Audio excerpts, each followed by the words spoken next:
When I woke up in that hospital bed, weak and barely able to lift my head, I didn't expect the news that was waiting for me. I had survived a stroke.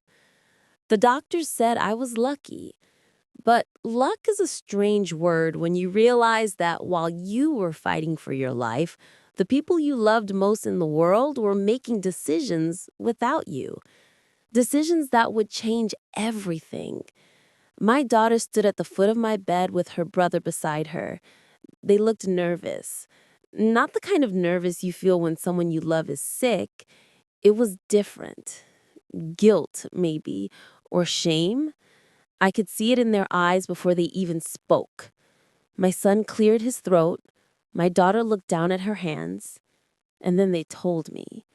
They had sold my house. The house I raised them in, the house my husband Thomas and I built together with our own hands, our own sweat, our own dreams.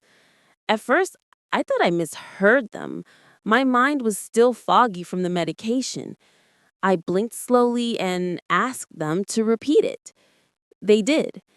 And this time, the words landed like stones in my chest. Sold.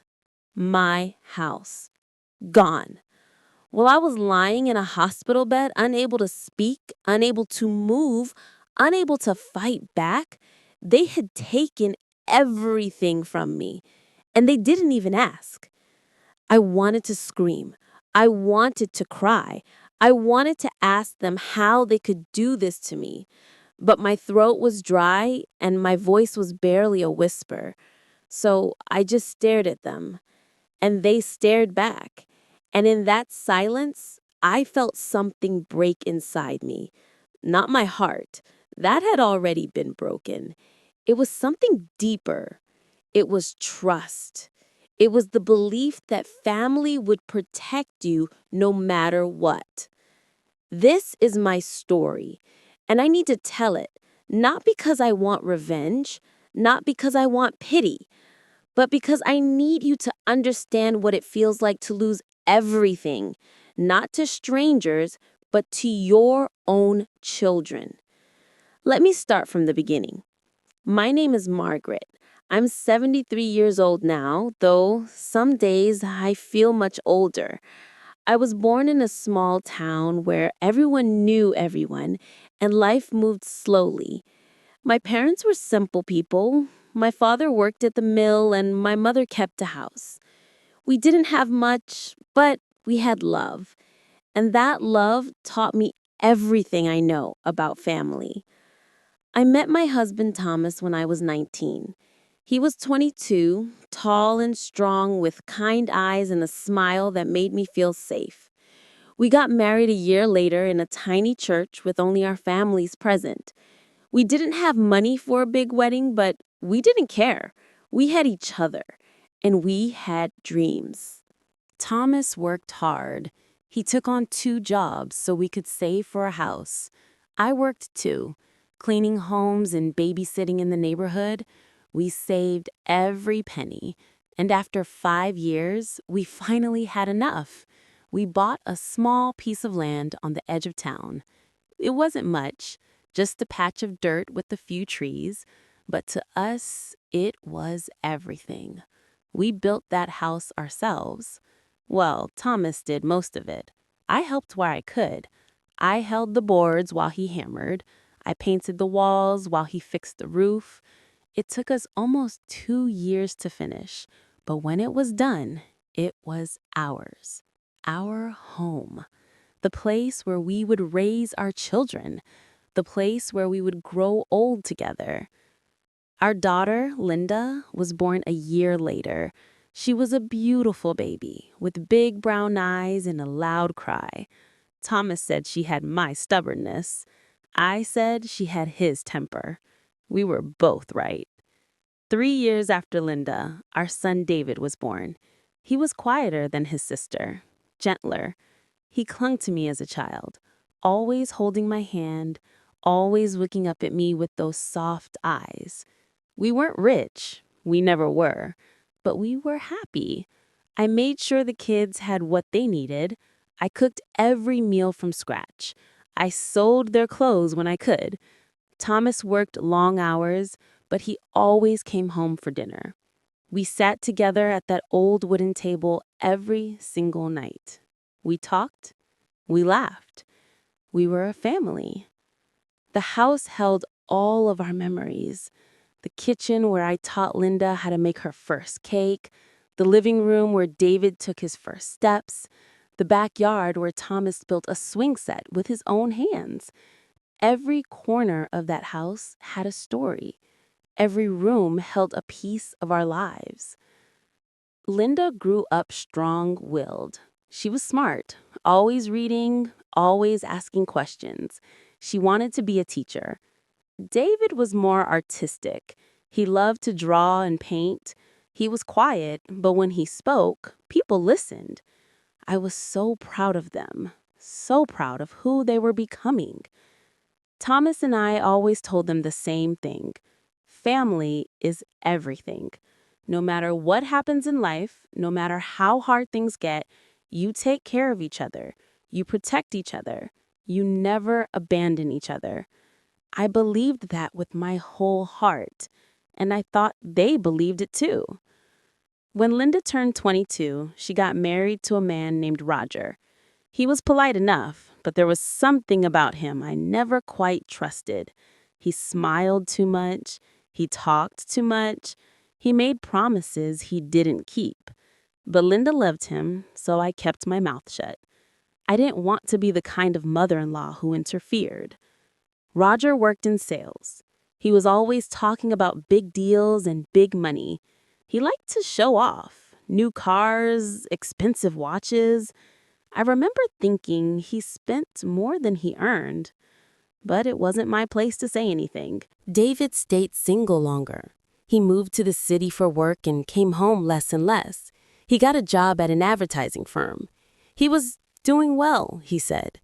But he always seemed stressed when he visited, always checking his phone, always distracted. I worried about him. I worried that he was working too hard, that he wasn't taking care of himself.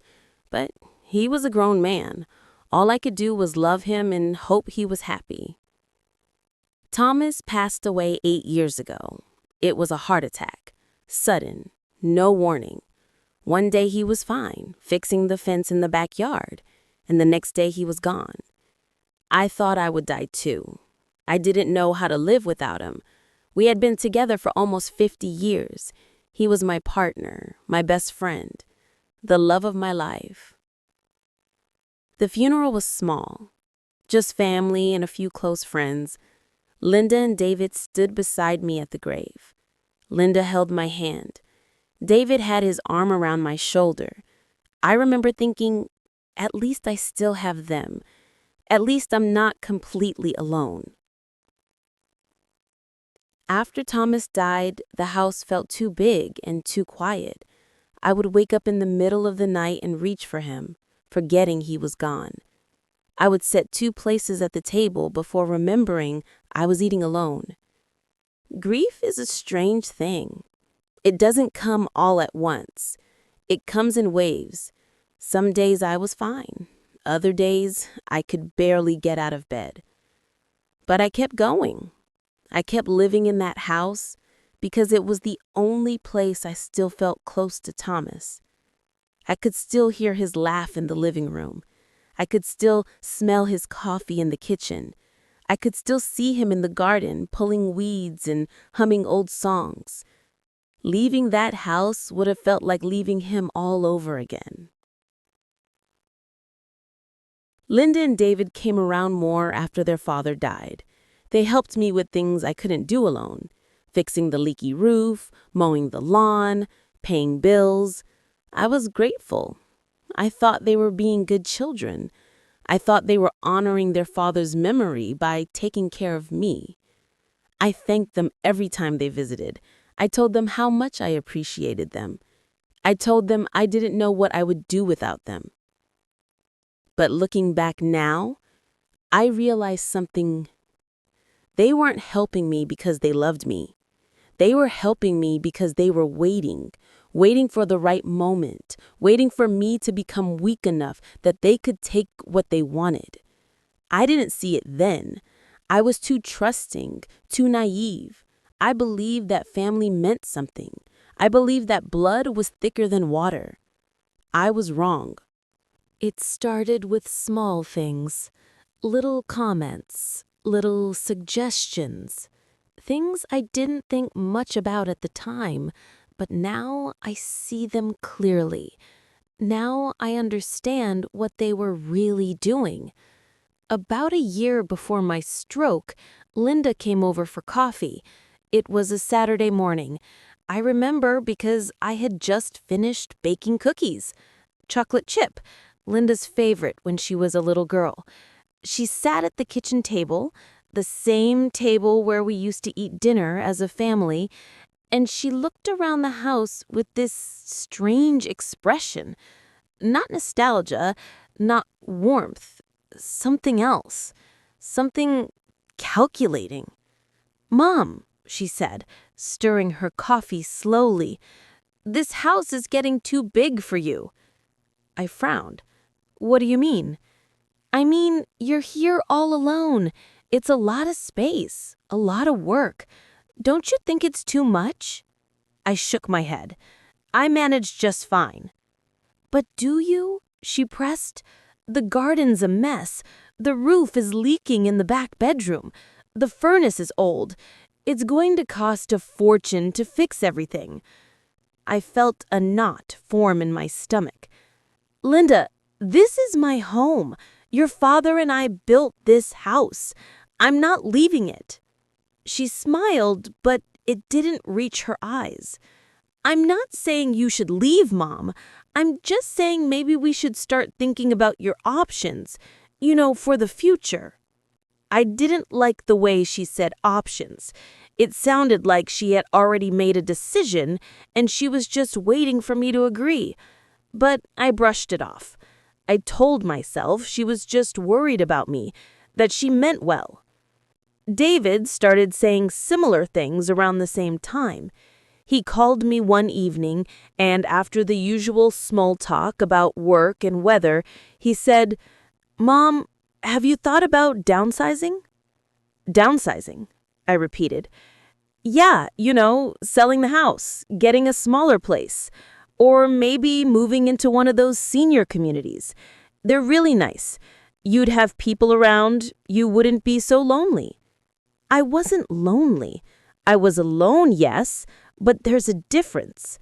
I had my routines, my memories, my garden, my neighbors who waved when they saw me. I didn't need a senior community. I needed my home. "I'm fine where I am," I told him. "I know, Mom. I'm just thinking ahead. You're not getting any younger. What if something happens? What if you fall? What if you can't take care of yourself?" His words felt like little needles, small and sharp, poking at my fears. "I can take care of myself," I said firmly. He sighed. "Okay, Mom, I'm just worried about you." But it didn't feel like worry. It felt like pressure. It felt like they were planting seeds, trying to make me doubt myself, trying to make me think I couldn't handle my own life anymore. The conversations continued over the months. Linda would bring it up during visits. David would mention it during phone calls. They started talking about money, about how much the house was worth, about how the real estate market was good right now, about how I could set myself up if I sold. They used words like security and future and practical. But I didn't want to be practical. I wanted to stay in the home I loved. One afternoon, Linda brought Roger with her. They both sat in the living room while I made tea.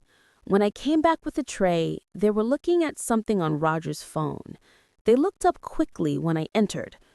Too quickly. "What are you looking at?" I asked.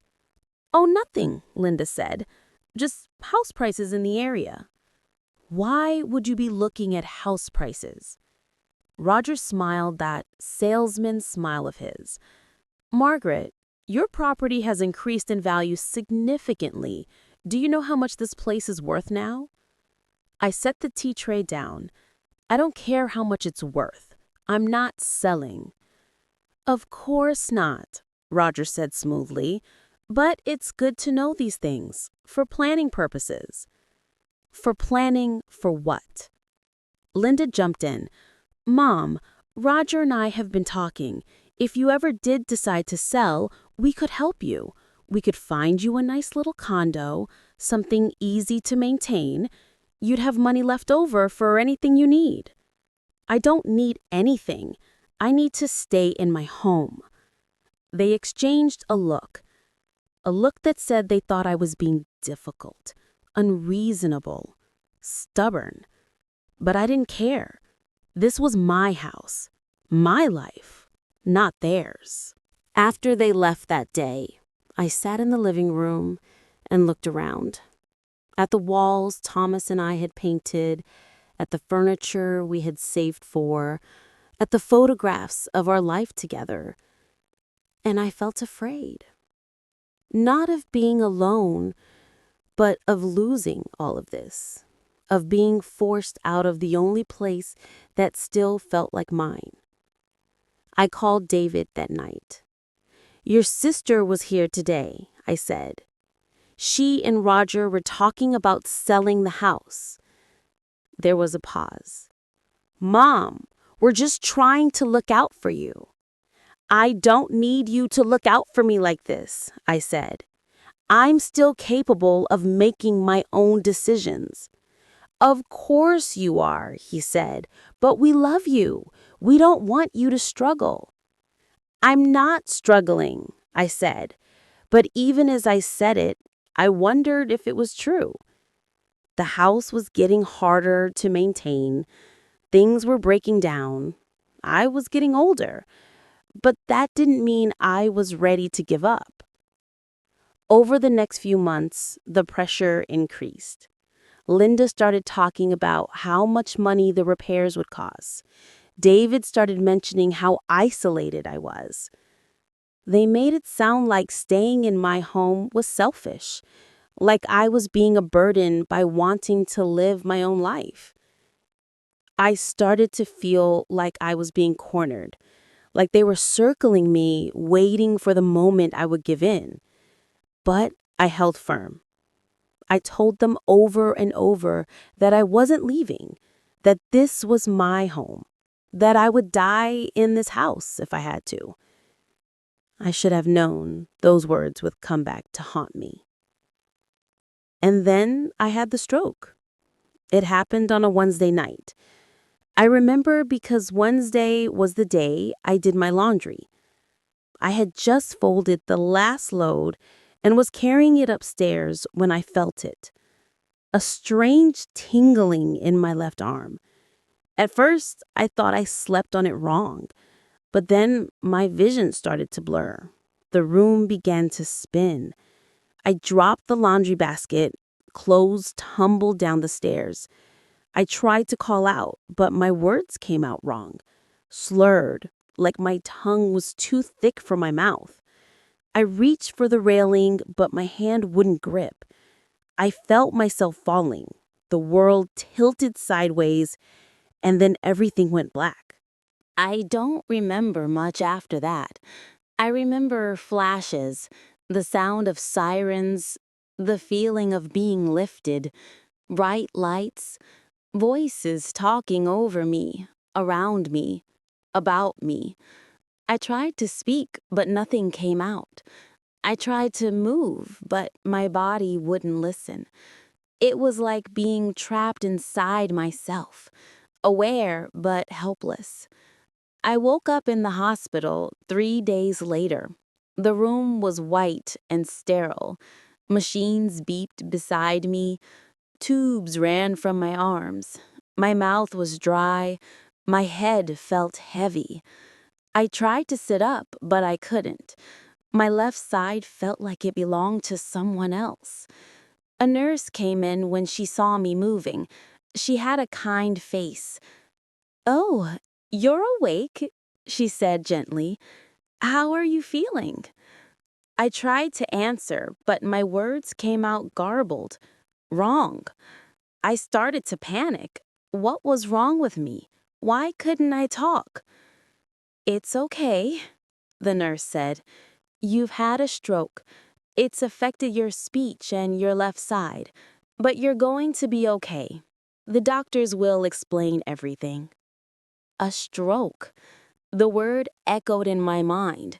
I'd heard of strokes. I knew they were serious, but I never thought it would happen to me.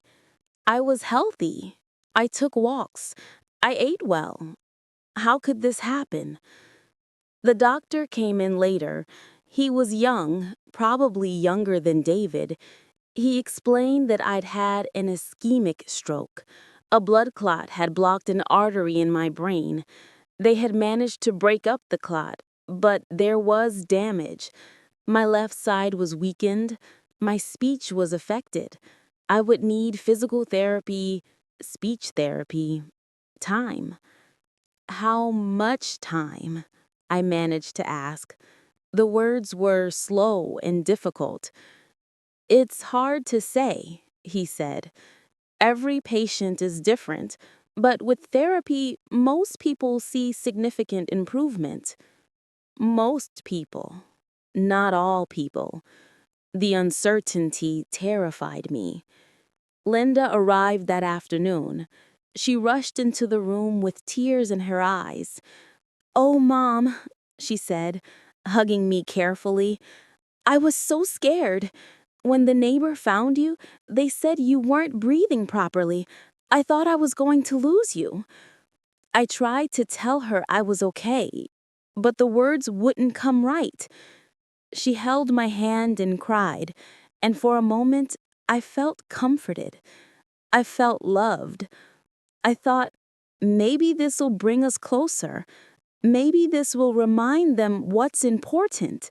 David came that evening. He looked tired and worried. He sat beside my bed and took my other hand. "You scared us, Mom," he said quietly. "But you're tough. You're going to get through this." I nodded. I wanted to believe him. Over the next few days, they visited regularly. They talked to the doctors, they asked about my treatment. They seemed concerned.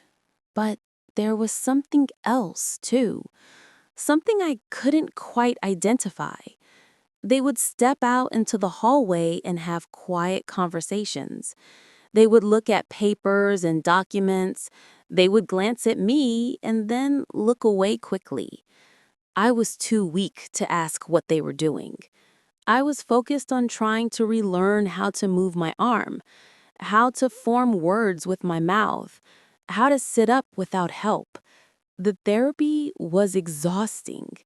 Every small movement felt like climbing a mountain. The doctor said I would be in the hospital for a few weeks, maybe a month. Then I would need to go somewhere for recovery. They mentioned rehabilitation centers, nursing homes, places where I could get round-the-clock care. But I didn't want to go to any of those places. I wanted to go home, to my house, to my memories, to the place where I felt safe. One afternoon, about 2 weeks after the stroke, Linda sat beside my bed and took my hand. Her face was serious. "Mom," she said softly, "we need to talk about what happens when you leave the hospital." "I go home," I said. My voice was still weak, but I was firm. She shook her head gently. "Mom, you can't go home. Not like this. You need help. You need someone to take care of you." "I'll hire someone," I said. "A nurse or a helper. I have money saved." "It's not that simple," she said. "The house isn't safe for you right now. The stairs, the bathtub, the kitchen. What if you fall? What if something happens and no one's there?" "Then I'll be careful," I said. She squeezed my hand. "Mom, please, just listen. David and I have been talking. We think it's best if you move in with one of us, just until you're stronger. I didn't want to move in with them. I wanted to go home, but I was too weak to argue, too tired to fight. So I nodded. Okay, for a little while. She smiled. Good. That's good, Mom. We just want what's best for you. But I should have known. I should have asked more questions. I should have demanded to know what they were really planning. Because a week later, they told me the truth. It was a Tuesday afternoon. I remember because the hospital had served meatloaf for lunch, and I could barely eat it. My hands were still shaky, my body was still weak, but my mind was clear, too clear. Linda and David came into my room together. That should have been my first warning. They rarely visited at the same time. Linda usually came in the mornings, David came in the evenings. But that day, they came together, and they both looked nervous. They stood at the foot of my bed. Linda clutched her purse. David had his hands in his pockets. Neither of them looked me in the eye. Mom, Linda began, we need to talk to you about something important. I felt my chest tighten. What is it? David cleared his throat. It's about the house. I waited. The silence stretched out like a rubber band about to snap. We sold it, Linda said quietly. At first, I didn't understand. The words didn't make sense. Sold. My house. I blinked at them. What do you mean? You sold it. We had to, Mom, David said quickly. You were so sick. We didn't know if you were going to make it. We had to make decisions. Decisions? I repeated. My voice was shaking now. You sold my house your father and I built, the house you grew up in. Mom, please, Linda said. Try to understand. The house was falling apart. The repairs would have cost tens of thousands of dollars, and you can't live there alone anymore. We did what was best. Best for who? I asked. The tears were starting now, hot and angry and filled with disbelief. Best for me or best for you? David looked away. Linda's face hardened. That's not fair, Mom. Not fair? I could barely breathe. You took my home. You took everything I have, and you didn't even ask me. We're your children, David said. We had power of attorney. The doctor said you weren't capable of making decisions. I'm capable now, I said, and I'm telling you this is wrong. This is so, so wrong. Linda's eyes filled with tears. But I didn't feel sorry for her. Not then. Not when she was standing there telling me she had taken away the only thing I had left of my husband. We didn't have a choice, she whispered. There's always a choice, I said. They stayed for a few more minutes. They tried to explain. They tried to justify it. They talked about money and safety and practicality. David said the house had sold quickly, that they got a good price, that the money was being put into an account for my care. Linda said they had already started looking at assisted living facilities, nice ones, clean ones, places where I would be taken care of. But I didn't want to be taken care of in a facility. I wanted to be in my home, in the place where Thomas and I had raised our family, in the place where every corner held a memory, every room told a story. What about my things? I asked. My voice was barely a whisper now. My furniture, my photos, Thomas's workshop. Linda looked uncomfortable. We're putting most of it in storage. We'll sort through it when you're feeling better. Storage, I repeated. The word felt hollow, empty. Everything I owned, everything I loved, boxed up and put away like it didn't matter. The new owners are moving in next month, David added. We had to work fast. The market was good. The new owners. Strangers living in my home. Sleeping in the bedroom where Thomas and I had slept for 50 years. Cooking in the kitchen where I had made thousands of meals. Walking through the rooms where my children had grown up. I turned my face away from them. I couldn't look at them anymore. I couldn't stand to see their faces. The faces of the children I had loved more than my own life. The children I had sacrificed everything for. And this was how they repaid me. They stood there for another minute or two, waiting for me to say something, waiting for me to forgive them maybe. But I had nothing to say. No words left. No forgiveness to give. Finally, they left. The door closed quietly behind them, and I was alone again. Alone with the machines beeping beside me. Alone with the realization that I had lost everything. My home, my independence, my trust in the people I loved most. I lay in that hospital bed and stared at the ceiling. I didn't cry. I was too numb for that. I just felt empty, hollow, like something inside me had been scooped out and thrown away. I thought about Thomas, about how he used to say that family was everything, that blood was thicker than water, that we would always protect our children and they would always protect us.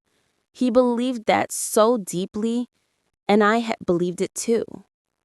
But he was wrong, and I was wrong. Because when it came down to it, when I was at my weakest and needed them most, my children chose money over me. They chose convenience over loyalty. They chose themselves over their mother. That night, I barely slept. I kept replaying the conversation in my mind, kept thinking about what I could have said differently, what I could have done to stop this. But the truth was, there was nothing I could have done. The decision had been made without me. The papers had been signed. The house was sold. It was done. The next morning, a nurse came in to help me with my therapy. She was cheerful and kind. She asked how I was feeling. I told her I was fine. But I wasn't fine. I would never be fine again. Over the next few days, I started to piece together what had happened. Linda and David had used the power of attorney that I had given them years ago. It was supposed to be for emergencies, for medical decisions if I couldn't make them myself. But they had used it to sell my house, to take control of my assets, to make decisions about my life without my consent. Legally, they had every right to do it. The doctors had declared me mentally incapacitated during the worst of the stroke. I couldn't speak properly. I couldn't move properly. So Linda and David had stepped in, and they had done exactly what they wanted. I asked to speak with the social worker. A woman named Patricia came to my room. She was middle-aged with kind eyes and a gentle voice. I told her what had happened, about the house, about my children, about how helpless I felt. Older women telling her story. She listened patiently. Then she said, "Mrs. Margaret, I understand how difficult this is, but your children did act within their legal rights. The power of attorney gave them the authority to make decisions on your behalf." "But I didn't want them to sell the house," I said. "That wasn't the kind of decision the power of attorney was for." Unfortunately, once the document is signed, it covers a wide range of decisions: financial, legal, property. Your children likely believed they were doing what was best for you. They were doing what was best for themselves, I said bitterly. Patricia didn't argue with me. She just nodded sadly. What would you like to do now? I want my house back, I said. She sighed. That's not possible, I'm afraid. The sale has gone through. The house belongs to someone else now. Then what do I do? For now, you focus on your recovery. You get stronger. And then you decide where you want to go from here. You still have choices, Mrs. Margaret. They may not be the choices you wanted, but you still have them. But I didn't feel like I had choices. I felt trapped, powerless, like everything had been decided for me and all I could do was go along with it. Linda and David came back a few days later. They tried to act like nothing had happened, like they hadn't just destroyed my life. Linda brought flowers, David brought magazines. They smiled and made small talk about the weather and hospital food. I barely spoke to them. I answered their questions with 1 or 2 words. I didn't have the energy to argue anymore. I didn't have the strength to fight. At one point, Linda said, "Mom, we know you're upset, but you'll see, this is going to be better for you. You'll be somewhere safe, somewhere where people can help you." I looked at her, really looked at her, and I wondered who this person was. This woman who looked like my daughter but acted like a stranger. This woman who could take everything from me and then tell me it was for my own good? You don't understand, I said quietly. That house wasn't just a building. It was my life. It was your father. It was all of you. And you took it away like it meant nothing. Her face crumpled. Mom, it's not like that. Then what is it like? I asked. Explain it to me. Make me understand how you could do this. She opened her mouth, closed it, looked at David. He looked away. Neither of them had an answer, because there was no good answer, no explanation that would make this okay. They left soon after that, and I knew something had changed between us. Something fundamental. Something that could never be repaired. I had lost my home, but I had also lost my children. Not physically, but emotionally, spiritually. The trust was gone. The love felt tainted. The bond felt broken. I stayed in the hospital for another 2 weeks. The doctor said I was making good progress. I could move my left arm a little more. My speech was getting clearer. I could walk with a walker. Small victories that felt meaningless in the face of everything I had lost. Linda and David visited less frequently after our confrontation. When they did come, the visits were short and awkward. We didn't talk about the house. We didn't talk about anything important. We just sat in uncomfortable silence until they made excuses to leave.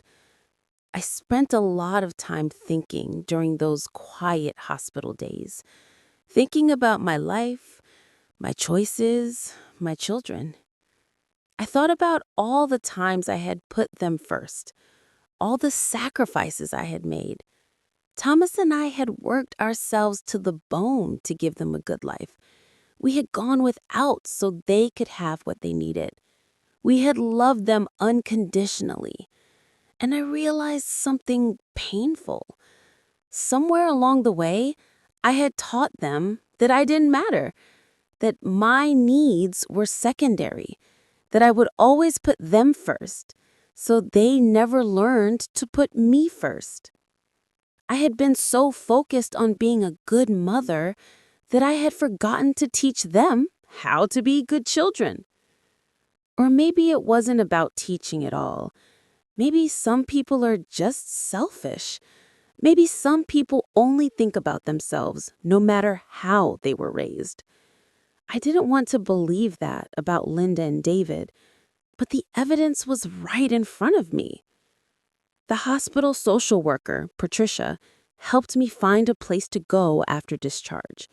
It was an assisted living facility about 20 miles from where my house had been. It was clean and modern. The staff seemed nice. The rooms were small, but adequate. It wasn't home. It would never be home. But I had nowhere else to go. Linda and David offered to let me stay with one of them, but I refused. I couldn't live under their roofs. I couldn't sit at their dinner tables and pretend everything was okay. I needed space. I needed distance. I needed to figure out who I was now that everything had changed. The day I left the hospital, David came to pick me up. Linda was busy, he said. I didn't ask with what. I didn't care anymore. He loaded my few belongings into his car and drove me to the assisted living facility in silence. When we arrived, he helped me inside, helped me get settled in my small room, tried to make conversation about how nice the place was. I thanked him for the ride. He stood there awkwardly for a moment, like he wanted to say something. Then he just nodded and left. I sat on the narrow bed in my new room and looked around. White walls, standard furniture, a window that looked out onto a parking lot. This was my life now. The first few weeks were the hardest. I had to adjust to a new routine, new people, new rules. There were activities and meals and therapy sessions all scheduled and organized. Everyone was polite and professional, but it all felt so impersonal, so institutional. I missed my kitchen. I missed cooking my own meals. I missed my garden.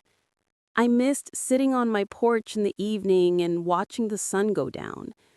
I missed the creaky floorboard in the hallway that Thomas had always meant to fix, but never did. I missed the water stain on the ceiling that looked like a cloud. I missed all the little imperfections that made that house mine. Linda called once a week. The conversations were brief and superficial. How are you feeling, Mom? Fine. Are they treating you well? Yes. Do you need anything? No. We had nothing left to say to each other. The distance between us was no longer just physical, it was emotional. A gap too wide to cross. David called less often, maybe once every 2 weeks. His conversations were even shorter. I think he felt guilty. I think he knew what they had done was wrong, but he didn't know how to fix it, and neither did I. I started going to therapy, not physical therapy, emotional therapy. The facility had a counselor who came twice a week. Her name was Dr. Sarah. She was young and optimistic. She encouraged me to talk about my feelings, to process my grief, to find ways to move forward. "You're mourning," she said during one of our sessions. "Not just the house, but a whole way of life. That's normal. That's healthy. Let yourself feel it." So I did. I let myself be sad. I let myself be angry. I cried in private. I raged at the unfairness of it all. And slowly, very slowly, I started to accept it. Not forgive it. I don't know if I'll ever forgive what my children did, but I started to accept that it had happened and I couldn't change it. I also started thinking about my own role in all of this, about the mistakes I had made.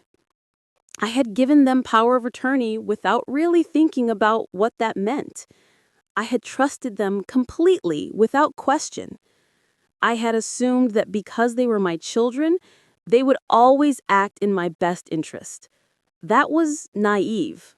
That was foolish.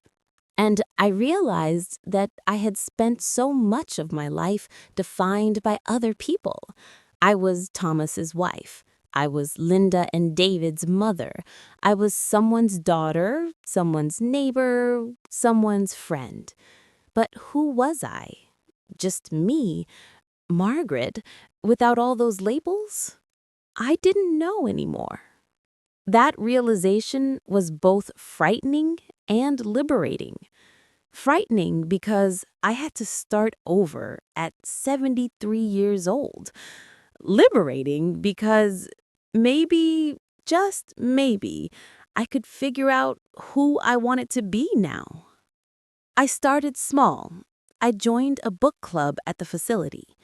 I hadn't read much in years, but I used to love it when I was younger. The group met every Thursday afternoon. There were 5 of us, women around my age, all with our own stories of loss and survival. We read mysteries mostly, simple stories with clear endings. Sometimes we talked more about our lives than the books, and that was okay.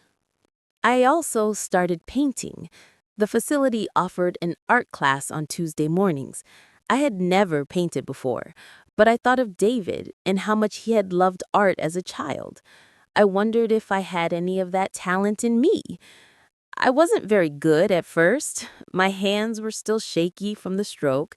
My paintings looked like a child had made them. But the instructor, a kind woman named Rose, encouraged me to keep trying. Art isn't about being perfect, she said. It's about expressing what's inside you. So, I painted what was inside me. I painted my old house, over and over, from every angle I could remember. The front porch with the swing, the backyard with Thomas's vegetable garden, the kitchen window where I used to stand and watch the birds. Each painting was a memory. Each brushstroke was a piece of my heart. Months passed. Fall turned to winter. The holidays came and went. Linda invited me to Thanksgiving dinner. I declined. She asked if I wanted to come for Christmas. I declined again. I wasn't ready to sit at their tables and pretend to be a family. I wasn't ready to act like everything was fine when it wasn't. I spent Thanksgiving in the facility dining room with the other residents. The food was decent. Turkey and mashed potatoes and cranberry sauce. People tried to be cheerful. Some had family visit. Some, like me, were alone. We made the best of it. Christmas was harder. I had always loved Christmas. The tree, the decorations, the smell of cookies baking, the joy on my children's faces when they were young. But this Christmas, I sat in my small room and looked at the few decorations I had. A small artificial tree that Linda had dropped off, a card from David with a generic message inside, and I felt the weight of everything I had lost. On Christmas Eve, there was a knock on my door. I wasn't expecting anyone. When I opened it, David was standing there. He looked uncomfortable and cold. He was holding a wrapped box. "Hi, Mom," he said quietly. "Can I come in?" I hesitated. Then I stepped aside. He came in and sat on the chair by the window. I sat on the bed. We looked at each other in silence for a long moment. "I brought you something," he said, holding out the box. I took it, but didn't open it. "Why are you here, David?" He ran his hand through his hair, a gesture he'd done since he was a boy, when he was nervous. "Because it's Christmas, and because I miss you." "You miss me?" I repeated. The words felt strange in my mouth. "I do," he said. "I know you're angry, I know what we did hurt you, but you're still my mother, and I still love you." I looked down at the box in my hands. "If you loved me, you wouldn't have taken my home." He flinched. "Mom, we thought we were doing the right thing. The house was too much for you. The medical bills were piling up. We were scared. So you sold my life without asking me." "We asked the doctors. They said you weren't in a state to make decisions. We had to act fast." "You had to act fast to get the money," I said. The bitterness in my voice surprised even me. His face flushed. "That's not fair. We put the money in a trust for you, for your care. We didn't keep it." "But you decided. You took away my choice. You took away my home. Do you have any idea what that did to me?" He looked down at his hands. "I'm starting to understand. And I'm sorry, Mom. I really am. I don't know what else to say." I wanted to stay angry. I wanted to push him away. But I was tired. So tired of being angry. So tired of being alone. "I don't know if sorry is enough," I said softly. "I know. But it's all I have." We sat in silence again. Then he stood up. "I should go. Linda's waiting in the car." She wanted to come up, but she was afraid you'd slam the door in her face. "I might have," I admitted. He gave me a sad smile. "Merry Christmas, Mom. I hope you'll open the present. I picked it out myself." After he left, I sat holding the box for a long time. Finally, I unwrapped it. Inside was a photo album, a new one with a leather cover. And inside were pictures David must have taken from the house before it sold. Pictures of me and Thomas, pictures of the kids when they were young, pictures of the house itself, every room, every corner, every memory. On the first page, David had written a note in his careful handwriting. "I know I can't give you back what we took, but I wanted you to have these, so you'll always remember. Love, David." I closed the album and held it to my chest. And for the first time since the stroke, I cried. Not angry tears, not bitter tears, just sad, tired tears for everything that had been lost and could never be found again. Winter turned to spring. The world outside my window came back to life. Trees budded, flowers bloomed, birds sang in the mornings. Life went on, whether I was ready for it or not. I continued with my therapy, with my painting, with my book club. I made friends at the facility, real friends, people who understood loss because they had experienced it too. There was Dorothy, who had lost her husband of 60 years. There was Helen, whose children had moved her into the facility against her wishes. There was Frank, a former veteran who rarely spoke but had kind eyes. We became our own little family. We ate meals together. We played cards in the common room. We watched old movies on Friday nights. We supported each other through bad days and celebrated good days. It wasn't what I had wanted, but it was something. It was companionship. It was connection. Linda started visiting more regularly. At first, I was cold with her, distant. But slowly, very slowly, I started to soften. Not because I forgave her, but because I realized that holding on to anger was only hurting me. She was trying in her own way. She brought me books from the library. She took me to doctor's appointments. She asked about my paintings. One afternoon in April, she brought her daughter, my granddaughter Emma, to visit. Emma was 12 now. I hadn't seen her since before the stroke. She was shy at first, unsure of how to act around me. but I showed her my paintings, and her face lit up. "Grandma, these are beautiful," she said. "Is this your old house?" "Yes," I said. "That's where your mother grew up." Emma studied the painting carefully. "It looks like a happy place." "It was," I said. "Very happy." Linda watched us from the doorway. When Emma went to use the bathroom, Linda came and sat beside me. "Thank you," she said quietly. "For what?"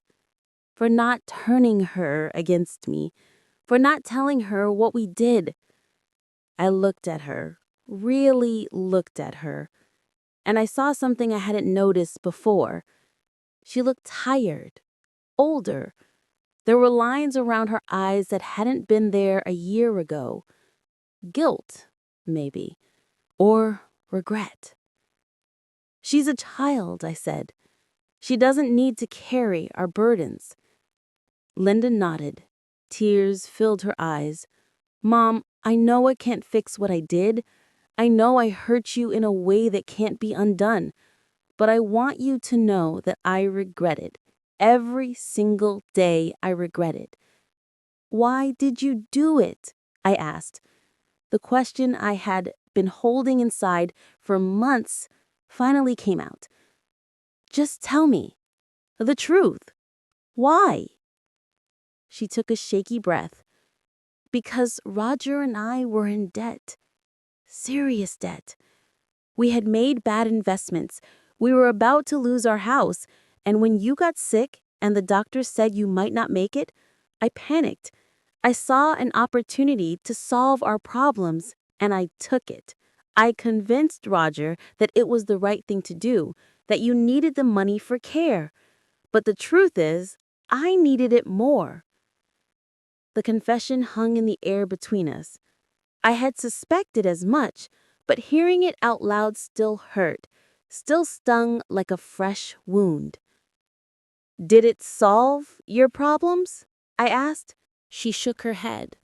"No, Roger and I are separated now. He left 3 months ago.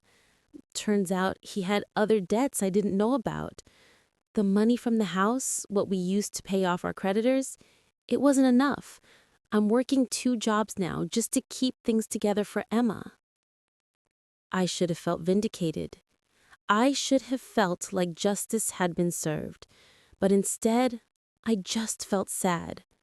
Sad for Linda. Sad for Emma. Sad for all of us. "I'm sorry," I said. She looked surprised.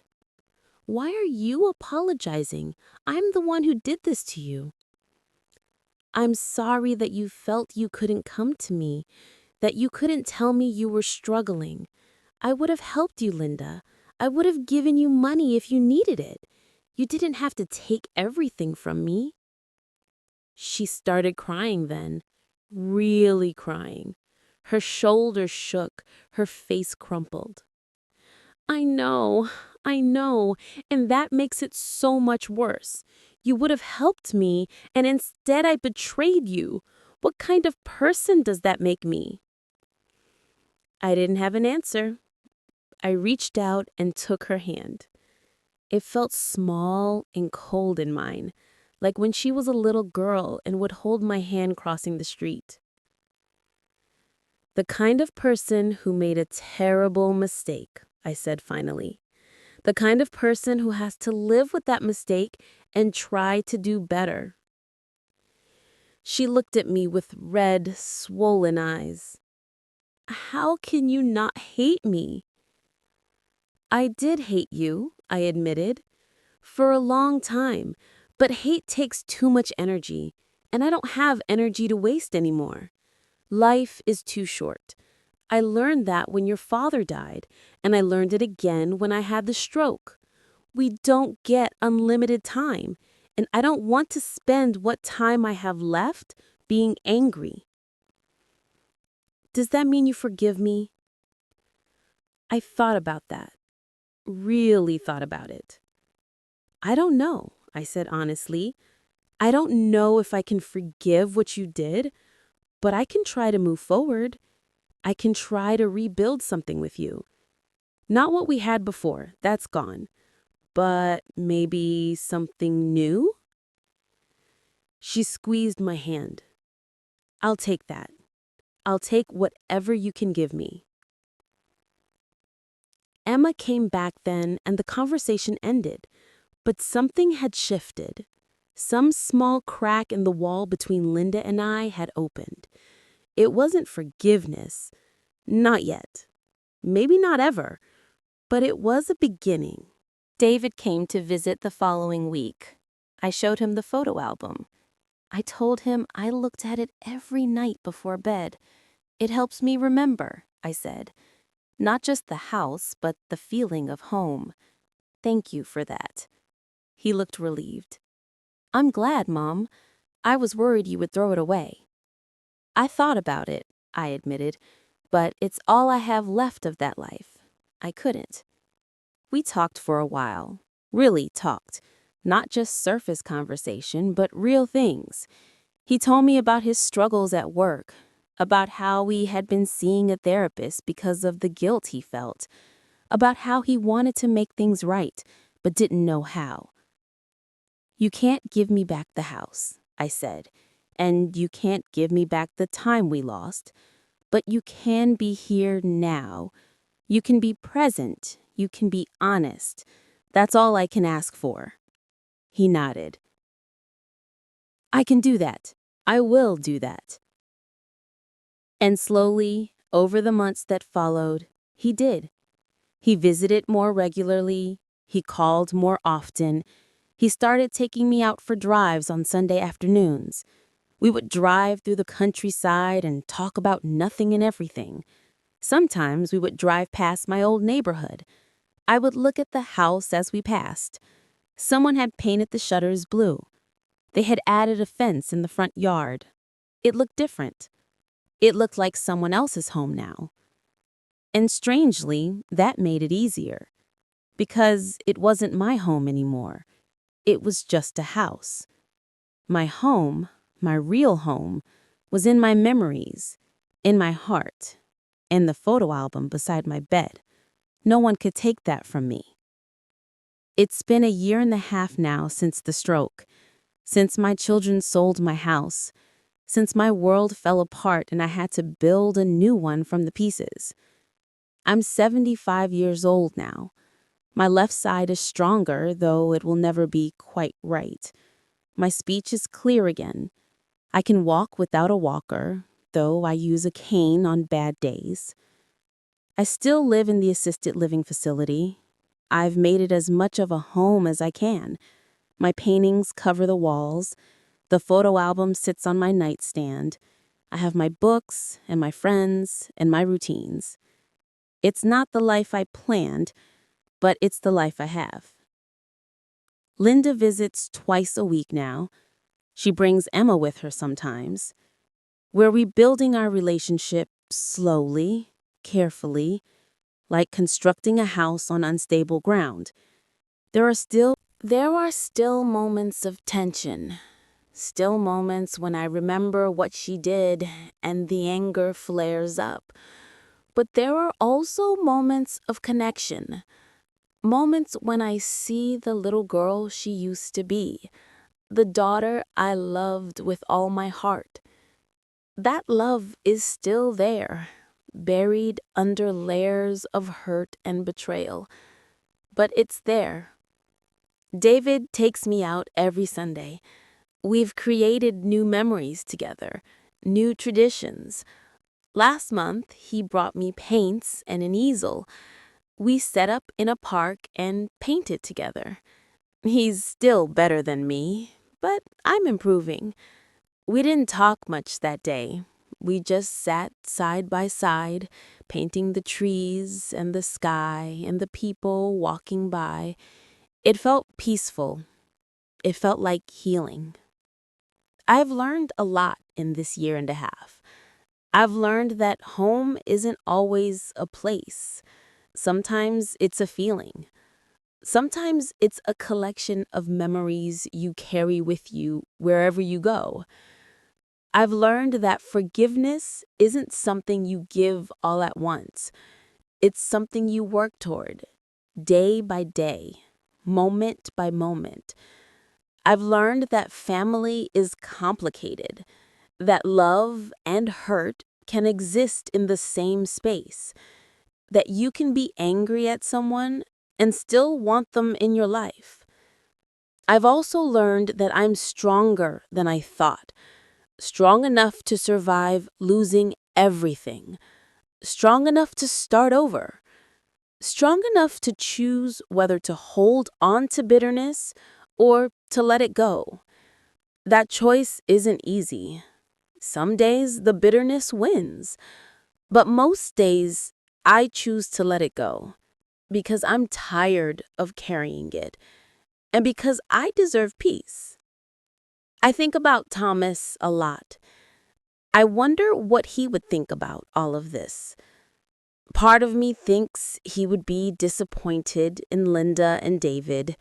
He always had such high hopes for them. But another part of me thinks he would understand. He always said that people make mistakes, that we're all human, that love means giving people grace even when they don't deserve it. I'm not sure I'm there yet. I'm not sure I can give them grace, but I'm trying. Every day, I'm trying. I also think about what I would say to someone else going through something similar. Someone whose children have betrayed them. Someone who has lost everything and doesn't know how to move forward. And I think that would tell them this: you have every right to be angry, every right to grieve, every right to feel like the world has treated you unfairly, because it has. Take time to feel those feelings. Don't rush yourself. Don't let anyone tell you to get over it or move on before you're ready. But also know this: you are more than what was done to you. You are more than the worst thing that has happened to you. You are a whole person with value and worth and strength you haven't even discovered yet. And you get to decide what comes next. Not your children, not your family, you.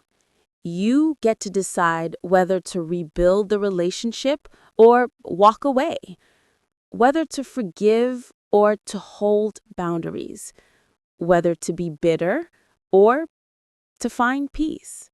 Both choices are valid. Both choices are okay. There's no right answer. There's only the answer that lets you sleep at night. The answer that lets you look at yourself in the mirror and feel okay with who you are. For me, I'm choosing to rebuild. Not because I think that's what I'm supposed to do, not because I think it makes me a better person, but because at the end of the day, Linda and David are my children. They're the only children I'll ever have. And even though they hurt me, even though they took from me, even though they betrayed my trust, I still love them. That love is complicated now. It's tangled up with hurt and disappointment, but it's still there. And maybe that's enough. Maybe love doesn't have to be perfect or pure or unconditional. Maybe love can be messy and complicated and still be real. Maybe that's what makes it human. I also want to say this to parents who might be reading this, who might be worried about their own children, who might be wondering if they've made the right choices in raising them. You can do everything right and still have your children disappoint you. You can love them perfectly and still have them hurt you, because they're not extensions of you. They're their own people with their own flaws and weaknesses and capacities for selfishness. But you can also give them too much power over your life, too much control over your happiness. I did that. I defined myself entirely by being a mother. And when my children failed me, I felt like I had failed too, like my whole life had been wasted. But it wasn't wasted. I had 50 years with the man I loved. I have beautiful memories of raising my children. I have friendships and experiences and moments of joy that had nothing to do with them. Your children are important. They're precious, but they're not everything. You are a person outside of being someone's parent, and you need to hold on to that. You need to maintain your own identity, your own interests, your own life, because someday your children will grow up and leave, and you need to know who you are when they're gone. I'm still figuring out who I am. At 75, I'm still learning, still growing, still changing. And that's okay. It's never too late to become who you want to be. It's never too late to start over. It's never too late to choose yourself. Last week, Dorothy asked me if I was happy. We were sitting in the common room playing cards. The question surprised me. I had to think about it. I don't know if happy is the right word, I said finally. But I'm okay. I'm at peace most days. I'm moving forward, and that's something. She nodded.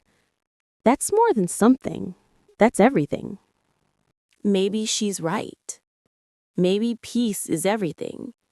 Maybe it's more valuable than happiness. Because happiness comes and goes. It's fleeting. But peace is something you can build. Something you can maintain even when circumstances aren't perfect. Even when life has knocked you down. Even when the people you love have disappointed you. I have peace now. Not every day, not every moment, but more often than not. I have my routines, my friends, my painting, my book club, my Sunday drives with David, my visits with Linda and Emma.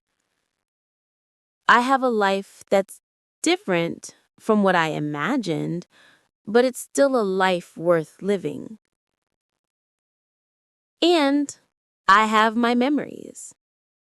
My memories of Thomas, of my old house, of my children when they were young and innocent and full of possibility.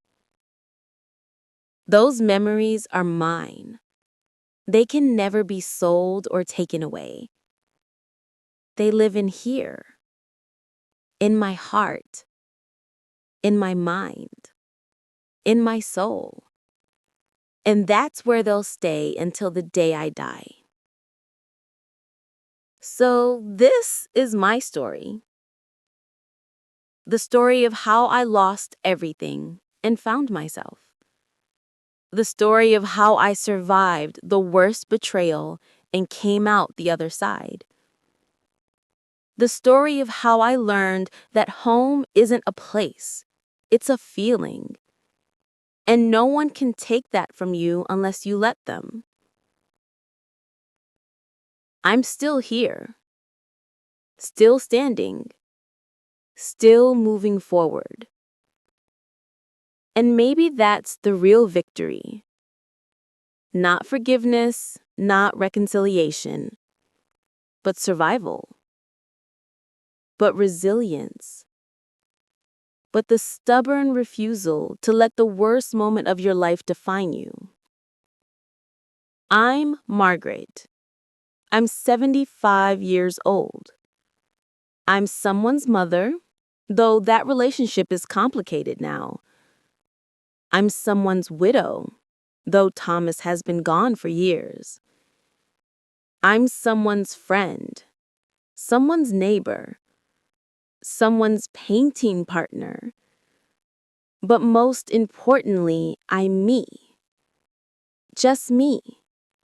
Margaret. And that's enough. That's more than enough. That's everything.